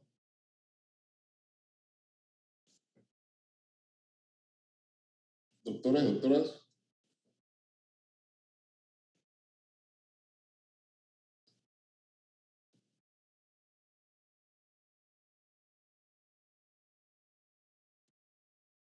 ¿Hay alguien? Por ahora no, doctor. Ok. Bueno, vamos con intestino. Intestino delgado. Las causas más comunes de obstrucción, adherencias, como ya lo han visto, causan un acomodamiento mecánico, 60% de las veces. Las hernias, todos los tipos de hernias, ventrales, posicionales, umbilicales, directas, femorales, etcétera, que producen encarcelación y necrosis intestinal. Y las neoplasias, que puede ser un adenocarcinoma o un linfoma. Causan menos problemas de obstrucción intestinal, el hilio biliar, que es un lito que ya se hace que se enclava en el hilio terminal o la válvula ileocecal, enfermedad de Crohn, intussuscepción o volúmenes. Ok, la clínica de la obstrucción de intestino delgado es un paciente con vómitos, distensión abdominal, ausencia de flatus o evacuaciones, al examen físico, un paciente que tiene antecedentes quirúrgicos, cicatrices de cirugías previas, hernias, distensión abdominal, ruidos hidroaéreos aumentados, etc. El diagnóstico, el mejor test inicial es la serie de abdomen agudo y el test más preciso es la tomografía. Muy importante que recuerden la diferencia entre ambas. Test inicial, serie de abdomen, que busco que haya esas de intestino delgado dilatadas con niveles hidroaéreos, y en la tomografía busco el sitio de obstrucción y la naturaleza de la lesión. Tratamiento de la obstrucción, manejo inicial, que es el que le va a tocar a ustedes, descompresión gástrica, le coloco una sonda nasogástrica, monitorización del gasto urinario, se le coloca una sonda Foley, resucitación con líquidos, y ahí también habría que agregar corrección de desequilibrio hidroelectrolítico, ¿no? Muy bien, si es una obstrucción intestinal parcial, o sea que hay gas distal de la obstrucción pero no hay heces, continúas el manejo médico y evaluaciones seriadas. Si evoluciona a obstrucción completa, lo llevas a la porotomía. Si mejora, algunas obstrucciones parciales mejoran luego de la tomografía por el efecto prokinético del contraste. Si evoluciona satisfactoriamente y el paciente comienza a pasar flatus y heces, pues resolvió con manejo médico y no necesita quirúrgico. Salón. Esta es la radiografía típica de un paciente con una obstrucción intestinal. Ven la dilatación con niveles hidroaéreos, que cuando lo ponen en decúbito lateral, el paciente presenta estos niveles, líquido y gas, ¿no? Muy bien, indicaciones de la parotomía de urgencia en una obstrucción. Un paciente que haya con una obstrucción completa, paciente en el que sospechas compromiso vascular, este es el paciente que va a estar taquicárdico, puede tener aumento de potasio, aumento de el pH, puede estar con acidosis, y este es por la necrosis de la pared intestinal que empieza a liberar el potasio intracelular. Puedes tener un paciente con una perforación intestinal, que va a tener aire libre su diafragmático, igual como ya lo vimos. Y pues los hallazgos clínicos y radiológicos de obstrucción, signos de irritación peritoneal, defensa y rebote, paciente con leucocitosis, fiebre, hipotensión o taquicardia, pacientes con acidosis metabólica, que como ya lo vimos es un signo pronóstico de necrosis de la pared intestinal, o sea que las asas, cuando se les dice que la asa está sufriendo, es que la asa está hipóxica y evoluciona, obviamente, si no le llega oxígeno, se necrosa y produce una necrosis de la pared del intestino, y pues viene una hernia encarcelada, que es una hernia que no se reduce. Un paciente que puede llegar con el estómago, con el abdomen distendido, vomitando, con náuseas, vómitos, taquicárdico, con hipotensión, y les comenta que tenía una masa inguinal que es la más común, que él se reducía solo, que él se volvió a introducir al cuerpo y que de unos días hacia acá no se las puede reducir. Ok, el ilio es básicamente la pérdida de peristalsis sin una causa mecánica. La obstrucción casi siempre es por una causa mecánica, puede ser intraluminal o extraluminal. El ilio es una pérdida de peristalsis. Los factores de riesgo: pacientes diabéticos, hipocalémicos, pacientes con encamamiento prolongado, pacientes con cirugía gastrointestinal reciente o pacientes que están con medicación que reduce la motilidad, como opioides o anticolinérgicos. Un caso típico de ilio paralítico se presenta, por ejemplo, en los pacientes de ortopedia, en los que los pacientes fueron sometidos a un estrés quirúrgico, son de edad avanzada, algunos puede que sean monodiabéticos, están en cama de manera prolongada, con limitación de la movilidad, y encima reciben opioides para la analgesia. Estos pacientes suelen desarrollar ilios de forma muy frecuente. También es muy frecuente verlo en la sala de cirugía en pacientes postoperados, especialmente de cirugías gastrointestinales mayores, que perdieron mucho tiempo en quirófano, que el abdomen estuvo abierto mucho tiempo. Suele haber algo de disminución de la motilidad o de la peristalsis luego de la cirugía y puede evolucionar a un ilio. La clínica: el paciente no pasa flatos ni heces, tiene un dolor abdominal difuso, constante, y generalmente se asocia a náuseas y vómitos. Ok, al examen físico, es un paciente que va a estar distendido, a la percusión está timpánico, los ruidos hidroaéreos están disminuidos o ausentes, a diferencia de la obstrucción intestinal, que al ser por una causa externa mecánica o endoluminal, el resto del intestino está aumentando su peristalsis para tratar de luchar contra el punto que está cerrado y permitir el paso de heces, permitir el paso de secreciones gástricas o intestinales hacia distal de la obstrucción. Eso es una obstrucción, ruidos hidroaéreos aumentados. El ilio: hay una parálisis generalizada del intestino delgado, no vas a tener ruidos hidroaéreos o van a estar muy disminuidos. Si es un paciente geriátrico, hay que hacerle un examen rectal porque siempre hay que descartar que no sea una impactación fecal. Estudios: de nuevo, la mejor prueba inicial es una serie de abdomen agudo, que vas a buscar asas de intestino delgado y colon distendidas, con aire en todo el intestino delgado y todo el colon. En la obstrucción intestinal, el intestino delgado, si es parcial, ven escasa aire en el marco colónico. Si es completa, no ven aire distal luego de la obstrucción. En el ilio sí ven distensión de las asas, tanto del colon como del intestino delgado. Sin embargo, obviamente, la prueba con mayor precisión es un CAT de abdomen contrastado, que no solo te garantiza el diagnóstico, sino que también es una prueba que te va a ayudar a identificar la etiología del ilio, o que no sea una obstrucción intestinal. Ok, pasando ahora a las neoplasias benignas del intestino delgado. Tienen que tener en cuenta que son asintomáticas y raras. Los adenomas tienen baja incidencia y prevalencia, pero aún así es la neoplasia maligna, la neoplasia con mayor prevalencia. La ubicación más frecuente es a nivel del duodeno. Hay 3 tipos histológicos: pues el tubular, velloso y las glándulas de Brunner. El tipo que más deben recordar es el velloso, porque es el que tiene mayor riesgo de malignidad. A nivel diagnóstico, pues es un hallazgo incidental en pacientes que se presentan con los síntomas clásicos de obstrucción, sangrado, o un paciente que llega con una insuficiencia intestinal, que es básicamente que un asa del intestino se pliega sobre ella misma. Y en estos casos el tratamiento es resección quirúrgica o endoscópica. Generalmente suele ser quirúrgica por la forma en la que se manifiestan y la forma en la que se identifican. Ok, otra neoplasia benigna de intestino son los pólipos amartomatosos, que se asocian al síndrome de Peutz-Jeghers. Recordarán, Peutz-Jeghers es la hiperpigmentación mucocutánea, especialmente la pueden ver en el área de la boca, más poliposis intestinal diseminada. Si bien tiene poco potencial de malignidad, es un diagnóstico diferencial que tener en cuenta, en especial cuando llega un paciente con estas lesiones a nivel de la boca y con una poliposis intestinal diseminada que identificamos por endoscopía, por tomografía o transoperatorio de forma incidental operando otra cosa, o porque se complicó. Los pólipos juveniles son amartomas reales benignos, la ubicación más común es el recto, y suelen autopuntarse, estos no causan mayores problemas. Tumores del estroma gastrointestinal, que lo vimos hace un rato, también ocurren en el ilion, es su ubicación más frecuente, y otras neoplasias benignas son, por ejemplo, los hemangiomas, los fibromas o los neurofibromas.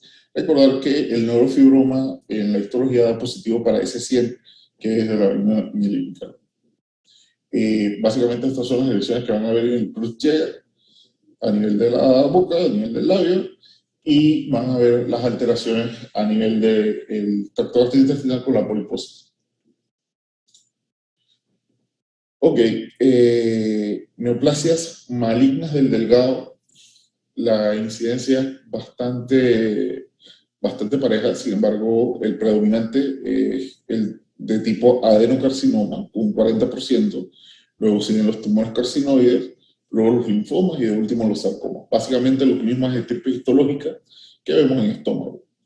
Y bueno, ok, metástasis, a nivel de los órganos gastrointestinales, las más comunes son neoplasias de otros órganos intraabdominales y es muy raro, o mucho más raro, ver neoplasias intraabdominales, excepto el melanoma. El melanoma es la única tumoración extraabdominal que comúnmente hace metástasis hacia órganos intraabdominales.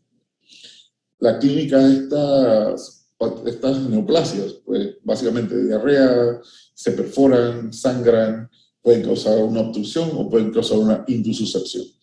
Y el tratamiento es una resección segmentaria con una linfadenectomía mesentérica. Resección segmentaria se refiere a seccionar proximal y distal el área donde se identifica la tumoración, dejar márgenes positivos a cada lado, márgenes negativos a cada lado, y hacer una linfadenectomía, retirar todos los ganglios linfáticos de la región mesentérica, adyacentes a la tumoración. Ok, el adenocarcinoma lo van a encontrar en el duodeno y yeyuno proximal. Si está en la primera o segunda porción del duodeno, requiere una pancreatoduodenectomía. Si es irresecable, pues el paciente va a cuidados paliativos y lo único que se hace es una gastroyeyunostomía o se coloca un stent. El stent es básicamente el mismo principio que los stents cardíacos. Se introduce por endoscopía o por radiología intervencionista, se despliega el stent dentro del lumen, se crea un pseudolumen aumentando el área de superficie para permitir el paso de contenido. La gastroyeyunostomía es lo que ya les mencioné al principio, que es una anastomosis entre el estómago y el yeyuno, buscando evitar el área de duodeno o el área de yeyuno proximal, que es donde está generalmente el tumor. Y bueno, si es resecable, una pancreatoduodenectomía es básicamente la cirugía de Whipple, pero bueno, con que sepan que se reseca, puede resecarse la parte proximal de la cabeza del páncreas con el duodeno y luego hacer varias anastomosis para reconstruir el tracto gastrointestinal, está bien asumir. Metástasis a nódulos linfoides regionales. Si tienes un adenocarcinoma con nódulos positivos, ese paciente tiene una supervivencia probable a 5 años de 10%.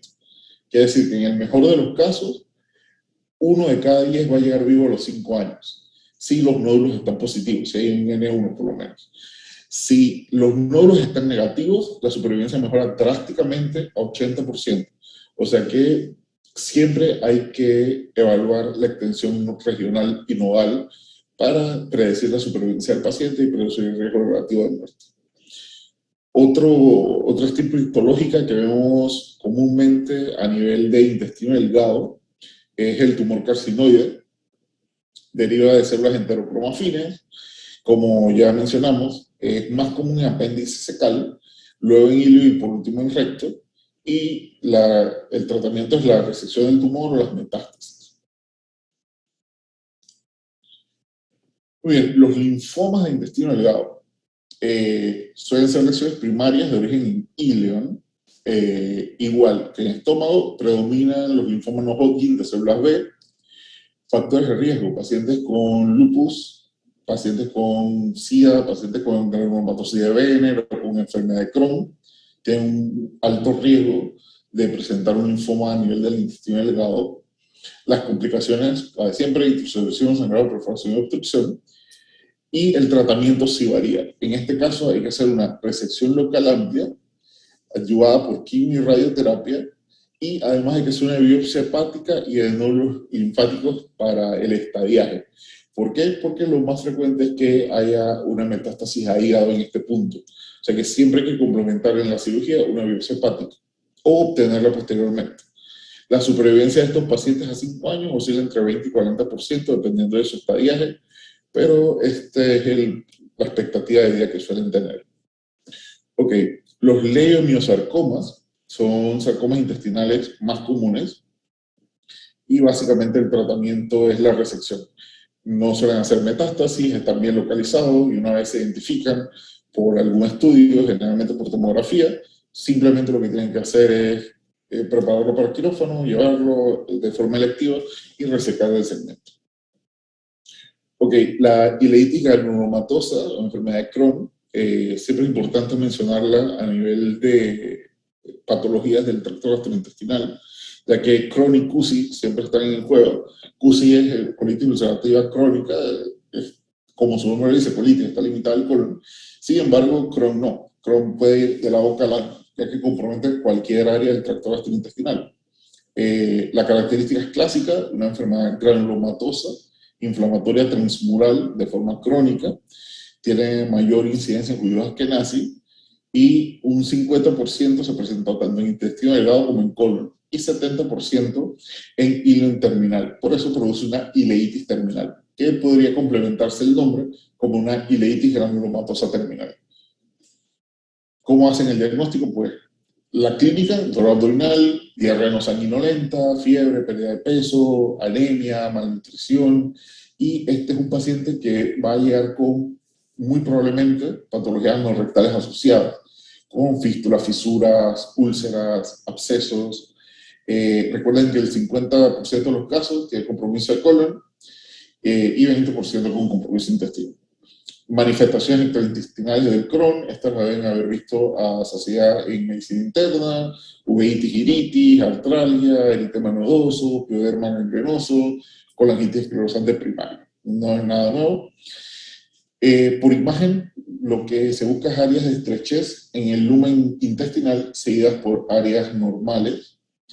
Endoscopía es básicamente igual, hay parches mucosos con lesiones y posibles fístulas con áreas totalmente sanas. O sea, lesión de la mucosa en parches con posibles fístulas. Y lo que va a reportar el hallazgo histopatológico es ulceración de la mucosa que progresa a inflamación transmural con granulomas no significantes en la pared intestinal y nódulos linfáticos. Ok. Diagnósticos diferenciales, como ya les mencioné, la colitis ulcerativa, que es solo colon, linfomas, enteritis infecciosas, que puede ser por tuberculosis, que produce granulomas también, pero estos son casi significantes, amebiasis, yersinia, campylobacter o salmonella. Esta es una presentación típica, es un paciente joven que les llega con una fístula enterocutánea. El primer diagnóstico que deben descartar es un Crohn. Las fístulas enterocutáneas, no sé si ya les habían hablado de fístulas, pero bueno, para recordarles, una fístula es la comunicación patológica entre dos superficies epitelizadas. Las palabras claves aquí son patológica y dos superficies epitelizadas, porque si hay una comunicación entre dos superficies y es fisiológica, no es una fístula. Y si es una superficie epitelizada con un órgano, por ejemplo, tampoco es una fístula. Así que la definición del libro de fístula es esta: comunicación patológica entre dos superficies. Todo paciente que se manifiesta con una fístula enterocutánea, o sea, entre piel e intestino, el primer diagnóstico a descartar es un Crohn. Tratamiento médico, esto lo deben haber visto a mayor porcentaje de medicina, pero igual para recordar un poco: prednisona, sulfasalcina, ácido 5-aminosalicílico, nitratos residuos, antibióticos están indicados, el manejo de fístula, que puede ser con nutrición parenteral total. Esta es la nutrición que se pone por vena, que se hace la preparación, y se ha demostrado que está asociada a una remisión y cierre de las fístulas, y el uso de infliximab. Es un paciente que es joven, que llevó una fístula, que ya está con nutrición, que no cierra la fístula. Bueno, se puede hacer un tratamiento adyuvante con infliximab, que es un inhibidor de factor de necrosis tumoral alfa, que se ha visto que de forma independiente facilita el cierre de las fístulas enterocutáneas y lleva al paciente a remisión. Ok, ¿cuándo se opera un paciente con Crohn? Menos del 50% de los pacientes requieren una reintervención en los siguientes 5 años. El 80% de los pacientes del global que tienen Crohn terminan requiriendo una cirugía por alguna complicación. Los objetivos de la cirugía son simples: es resecar la menor cantidad de intestino posible, mantener los márgenes de resección libres macroscópicamente, y si hay alto riesgo de discencia, pues simplemente haces una exclusión en un bypass y sales. ¿Qué es una exclusión? Una exclusión es el cerrar. Recuerden que el tracto gastrointestinal es un tubo continuo. Cierras la parte proximal del tubo y haces un bypass, o sea, una anastomosis anterior al cierre que hiciste y posterior al área de estenosis. Y ya, con esa divulgación, el paciente puede seguir sus funciones vitales, sus funciones básicas y mantenerse bien. Resecar la menor cantidad de intestino, porque esta enfermedad recidiva se manifiesta nuevamente, puede causar nuevas fístulas, puede persistir en el tiempo y causar mayor pérdida de centímetros intestinales, que termina por un síndrome de intestino corto, que es un problema. Indicaciones quirúrgicas: un paciente con Crohn que llega con sangrado, obstrucción, fístulas o un megacolon. El riesgo del megacolon es que se perfore, que se sufra el ácido y termine con una peritonitis fecal, que generalmente puede causar la muerte del paciente. Si es una obstrucción, ¿cómo se trata? Pues básicamente, igual que los abscesos y fístulas, hay que resecar el área obstruida. Si es un absceso, drena. Los abscesos pueden ser intraperitoneales o retroperitoneales. Y esto es importante para que vayan asimilando el concepto de fístula. Recuerden que es una comunicación patológica entre dos superficies. En este caso, la superficie enteral, o sea, el intestino, se mantiene constante y solo le agregan la otra. Por ejemplo, intestino y piel, enterocutánea; intestino y vejiga, enterovesical; intestino y vagina, enterovaginal; intestino, que puede ocurrir, dos asas que están adyacentes se pueden erosionar mutuamente y producir una comunicación anormal entre ellas y producir una fístula enteroentérica. Si presenta una enfermedad perianal, pues metronidazol oral, drenaje del absceso, y si tiene fístulas y fisuras anales, cirugía para las fístulas. Enfermedad diverticular del intestino delgado: hay 3 tipos de divertículos: los duodenales, los yeyunales y el divertículo de Meckel. Los duodenales son divertículos comunes, asintomáticos. 70% son periampulares, o sea que pueden impedir el vaciado de la ampolla de váter, llevar una estenosis biliar y producir colangitis o pancreatitis asociada. Esto, imagínense que es un efecto de bola y cadena, en lo que básicamente el divertículo obstruye la salida de la ámpula de váter y termina produciendo datos de colangitis, pancreatitis, básicamente como la función que hace un lito en una colitis distal, ¿no? Divertículos yeyunales son mucho más raros. Suelen ser causa de obstrucción intestinal, sangrado o perforación cuando están presentes, pero de nuevo, son muy raros. No es un diagnóstico diferencial que van a tener entre sus primeros diagnósticos. Suelen estar asociados a malabsorción por el sobrecrecimiento bacteriano en el divertículo. Y por último, el divertículo que es el más conocido, que es el de Meckel, que es el más común también del tracto gastrointestinal, y se aplica la regla de 2. Esta es una regla que deben memorizar. Una de las pocas cosas que les recomiendo memorizar es esto: regla de 2. Ocurre en 2% de la población, a 2 pies de la válvula ileocecal. La relación masculino-femenino es de 2 a 1, o sea que es más común en hombres.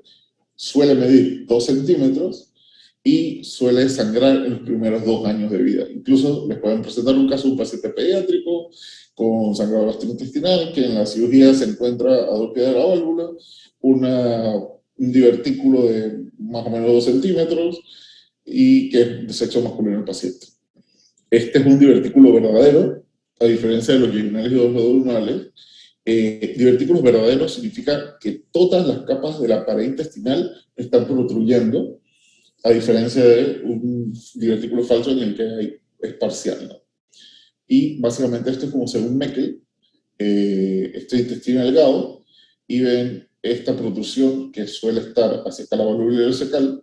Deben haber más o menos 2 pies hacia la válvula, 2 centímetros de la protrusión, y básicamente el tratamiento quirúrgico es la resección local o resección un poco más amplia y cierre del asa de intestino. Es un hallazgo incidental, no se lleva un paciente a quirófano pensando que va a operar un Meckel. Al final simplemente lo llevas por una sospecha de apendicitis, que es el diagnóstico diferencial más común, y terminas encontrando un Meckel. Ok, el Meckel se asocia a sangrado, ¿por qué? Y esta es una pregunta muy, muy común, porque en el divertículo hay mucosa gástrica heterotópica, básicamente mucosa gástrica que no debe estar ahí, no debe haber mucosa gástrica en el intestino delgado. Esta mucosa lo que lleva es que su proliferación produce erosión y sangrado, y también pueden encontrar mucosa pancreática.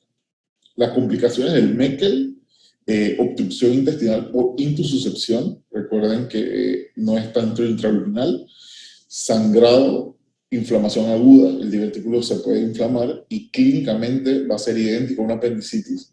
Y en este punto es importante recordar que la apendicitis aguda es el diagnóstico de dolor abdominal en cuadrante inferior, especialmente en fósil acá derecha, más común en todos los grupos de edad. Así que siempre deben sospechar primero apendicitis, incluso pueden llevar al paciente al quirófano pensando que es una apendicitis y resulta que es un Meckel inflamado.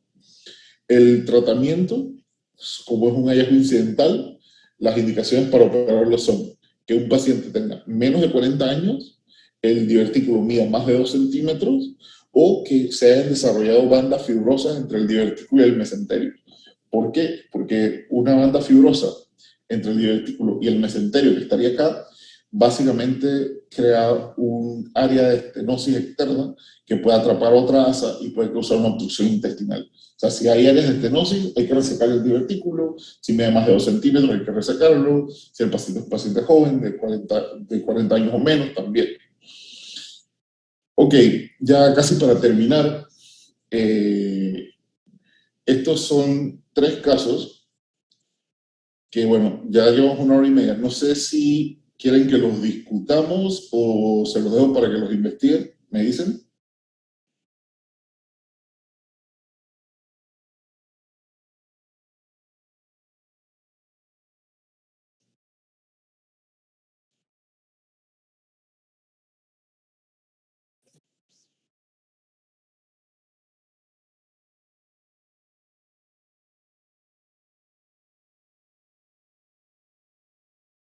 Doctores, doctoras.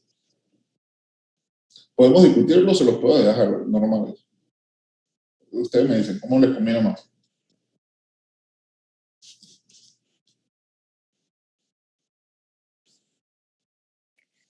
Podemos discutirlo, doctor. Vale. Ok, entonces, son bastante sencillos. Tienen un paciente de 72 años, perdió peso, 40 libras en 3 meses, tiene anorexia y dolor abdominal.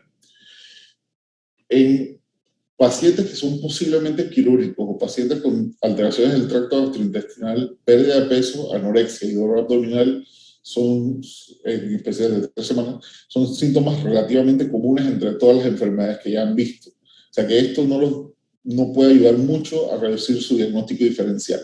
Entonces pasan a lo siguiente. Examen físico, es un paciente caquéctico. Esto sugiere que está emaciado, que ha perdido proteínas, que es una patología que está consumiendo mucho de él. Tiene algo de dolor abdominal muy leve, 2 de 10, o sea que no es un abdomen agudo, no es una patología urgente. El predominio es en epigastrio e hipocondrio derecho y se palpa una masa supraumbilical de aproximadamente 1 centímetro. El paciente, siempre que sospechen de una patología probablemente quirúrgica, deben buscar si hay antecedentes quirúrgicos. En este caso, el paciente, por ejemplo, no tiene antecedentes quirúrgicos, Los antecedentes personales patológicos es gastritis crónica, y por ahí pueden asumir que es por Helicobacter también. El antecedente no patológico es que es fumador. Entonces, en base a esto, viendo los síntomas de pérdida de peso, anorexia y dolor en un paciente mayor con emaciación caquéctico, con caquexia, con dolor abdominal leve y una masa supraumbilical palpable de 1 centímetro, que creo que en este caso lo más relevante es recalcar la masa supraumbilical palpable, y fumador con gastritis crónica. ¿Cuál creen que es el diagnóstico más probable?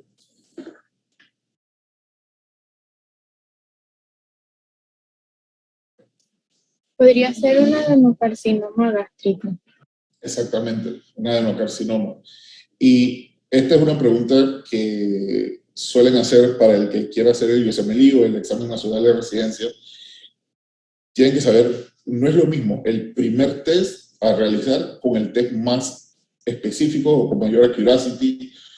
En este caso, les estamos preguntando cuál es el test diagnóstico con mayor especificidad para hacer el diagnóstico. Ya sospechas que es un adenocarcinoma, muy bien. Entonces, ¿qué test le vas a hacer para estar segura que es un adenocarcinoma? ¿Qué prueba? No es un test, es más que todo una prueba.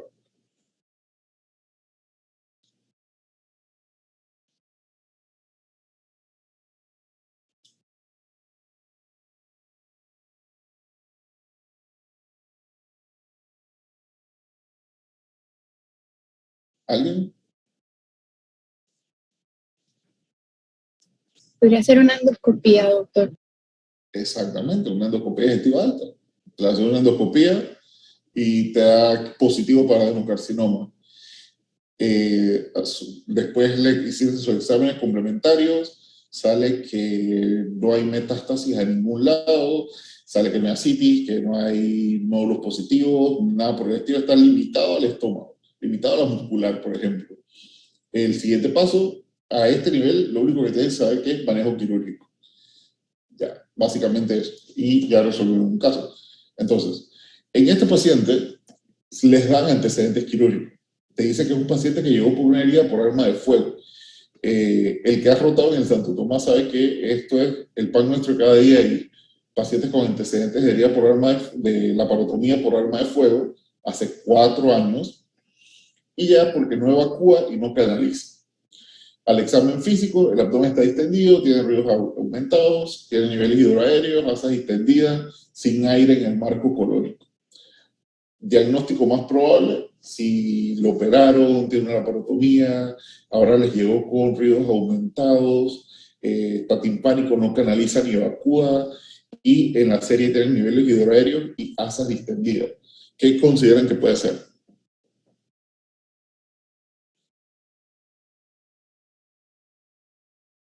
¿Una obstrucción intestinal?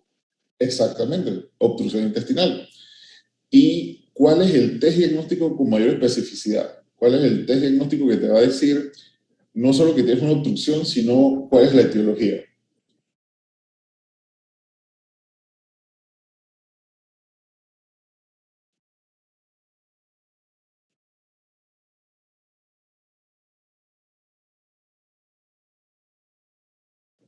Ok, pongámoslo así, están en el cuarto de urgencias, le llega este paciente igualito y se lo presentan al médico general, y el médico general le dice, llama a cirugía.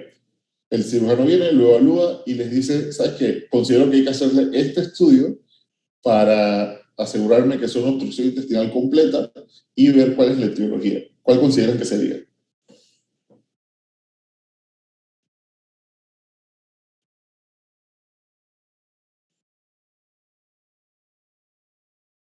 ¿No? Bueno, una tomografía abdominal contrastada. Y el siguiente paso es colocarle una sonda nasogástrica para descomprimir el estómago, colocarle una sonda Foley para vigilar la diuresis, tomar una gasometría para ver que no haya sufrimiento de asa, buscando acidosis, buscando aumento de la concentración de potasio, hacer un perfil de función renal y electrolitos, y un hemograma preparándolo también para quirófano, ¿no? Y el manejo definitivo es llevarlo a salón de operaciones y realizar una laparotomía. Y bueno, ya por último, una fémina de 55 años le llegó a su consulta y les dice que, doctora, doctor, tengo diarrea desde hace 2 semanas. La interrogan y les dice que se le enrojece la cara, tiene sibilancias, y al examen físico ven a nivel del cuello que tiene un pulso venoso yugular aumentado, tiene una ingurgitación yugular significativa. Esta paciente, ¿qué es lo más probable que tenga?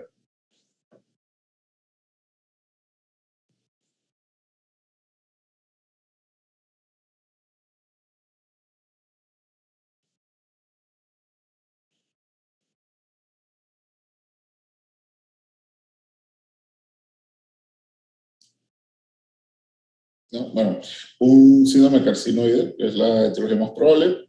El test diagnóstico es el que se les mencionó anteriormente, la 5-HIAA en orina 24 horas. La etiología más probable es que venga de una neoplasia del tracto gastrointestinal, o una neoplasia intraabdominal, perdón, generalmente de hígado, y el tratamiento definitivo, pues la resección. Básicamente eso. Ok, con esto termino mi presentación. Y bueno, tenemos los mismos 14. No sé si alguien tiene alguna pregunta, alguna duda, quiere hablar sobre algo rápidamente. ¿Me dicen? Buenas tardes, doctor. Si yo tengo una duda Ah, referente a los procedimientos quirúrgicos que usted nos comentó de la resección de estómago, de las porciones de estómago. sí, dime. Y lo que me gustaría saber es qué pasa después con el paciente.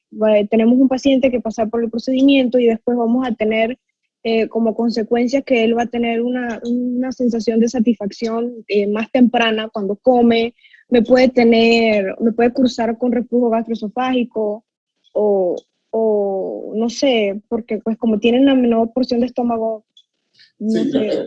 es una pregunta bastante interesante. ¿Por qué? ¿Qué pasa? En el antro, la mayoría de los procedimientos que vimos son antrectomías por reconstrucciones. La reconstrucción más común en nuestros tiempos es la Bill 2, que es gastro y ayuno. O sea, unes el estómago a una porción de ayuno. ¿Qué pasa? El duodeno va a seguir recibiendo a nivel de la ámpula toda la secreción gástrica y biliar. Esa secreción, si no drena adecuadamente por el asa que hiciste, se acumula y puede causar muchos problemas. Puede perforar una pared, puede causar sepsis intraabdominal, etc. Así que lo que se hace es que básicamente se toma otra asa inferior y se anastomosa a esa porción de duodeno. Es lo que en seguridad se conoce como una descarga de Brown, y se crea por la forma en la que está algo llamado, es un epónimo, hay miles de epónimos, pero este se llama asa en omega, en la que básicamente tienes un asa aferente cerrada, el asa sube, se anastomosa el estómago, drena, y luego tienes la descarga de Brown que une las dos asas de forma física, de forma fisiológica, y permite el drenaje. Entonces, riesgo, este paciente, como tiene alteración en la porción distal del estómago, puede tener deficiencias nutricionales que hay que suplementar. Es un paciente que, si es por adenocarcinoma, por ejemplo, que se está operando, la recidiva puede ser muy alta y puede ocurrir una recidiva en el área de la anastomosis o en un área proximal a la anastomosis, y habría que considerar si es necesario llevarlo un segundo tiempo o si simplemente darle quimioterapia paliativa. También, dependiendo del estadiaje, una vez que envíes la muestra al patólogo, si hiciste gastrectomía, complerectomía y disección de los nódulos linfáticos de las estaciones, que puede ser de 1, de 2, de 3, de las estaciones linfáticas adyacentes, o las estaciones que administre según invasión en la evaluación preparatoria, el patólogo te va a decir si hay compromiso ganglionar y si requiere quimioterapia postquirúrgica. Se le dan ciclos de quimio y radioterapia según el TNM que tenga, y en base a eso tienes que ver el porcentaje de recidiva. Muchos, incluso después de la resección y con quimio y radioterapia, recidivan. El pronóstico es muy malo. Es un paciente que como tú bien inferiste, se te va a desnutrir. Es un paciente que tiene alto riesgo que las anastomosis hagan algo que se llama fuga de anastomosis, que es básicamente cuando la capacidad del cuerpo, por la depresión de nutrientes que tiene, no le permite cicatrizar, se abre la anastomosis, se abre literalmente, y todo ese contenido gástrico, contenido renal, pancreático, bilis y demás, va a la cavidad abdominal, crea una irritación espantosa, que es una peritonitis abdominal generalizada, y esa peritonitis puede causar la muerte del paciente por una sepsis, por la misma peritonitis. Hay que dejar al paciente con un abdomen abierto, que es básicamente cuando eres incapaz de cerrar el abdomen porque el medio interno está tan afectado que comprometería la vida del mismo si lo haces. Entonces, es un paciente bastante complejo. Por eso se recomienda un manejo multidisciplinario. Todos estos pacientes tienen que ser evaluados pre y postoperatorio por un oncólogo que va a decir si hay que darle terapia neoadyuvante para ver si reduce la carga tumoral, para ver si reduce el tamaño del tumor, por así decirlo, y para ver en base a el TNM patológico, el TNM con patología, qué darle después. No sé si me explico. Sí, doctor, muchas gracias. Bueno, entonces traté de hacer la clase, o sea, traté de hacer las diapositivas para que les sean de provecho. Igual, si tienen alguna duda, cualquier consulta, una de sus compañeras tiene mi número, se lo pueden pedir. Y bueno, creo que si no hay más preguntas, eso sería todo. No sé, ¿tienen alguna otra pregunta?